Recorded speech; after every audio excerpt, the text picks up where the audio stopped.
In today's video, I'm going to teach you how to disable video in YouTube Music. We will walk through this together in the mobile app, step by step, so by the end your music will play without any video distracting you. First, open the YouTube Music app. Find the familiar red and white play icon on your phone and tap it. When the app loads, you should see the Home tab with rows of albums, playlists, and mixes based on your listening. If the app opens to another tab like Library or Explore, that is fine. You just need to see some songs you can play. Now, play a track. You can tap any song from your home screen recommendations, from a playlist, or from your library. The moment you tap a song, it will start playing right away, and you will hear the music start in the background.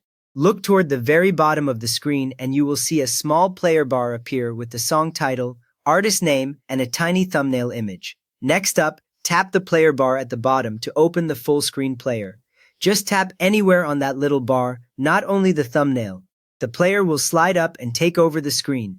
You should now see the song artwork large in the center, along with the play and pause button, the progress bar, and other controls like shuffle and repeat. Many beginners miss this step and only use the small bar, but most playback options live in this full screen view. With the full screen player open, look at the very top of the screen. You will see two tabs, Song and Video. The labels sit side by side, usually with one highlighted in a brighter color. If your track is playing as a music video, the Video tab will be highlighted, and you may see the moving video in the background. If it is already a pure album track, the Song tab might be active by default and you will see only cover art. Tabs change instantly when you tap them. There is no save button needed. From there, tap Song to completely turn off the video feed and switch to the audio-only album track.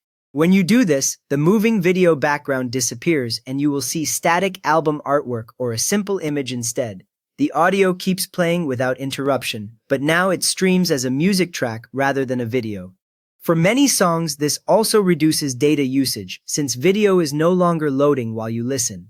Each time you open a new track, YouTube Music remembers your last choice and will usually stick with song or video based on what you last used in the full screen player. You have now switched YouTube Music playback from video to audio only using the Song tab, so if this helped you get distraction-free listening, please give the video a thumbs up and maybe subscribe for more quick YouTube Music tips.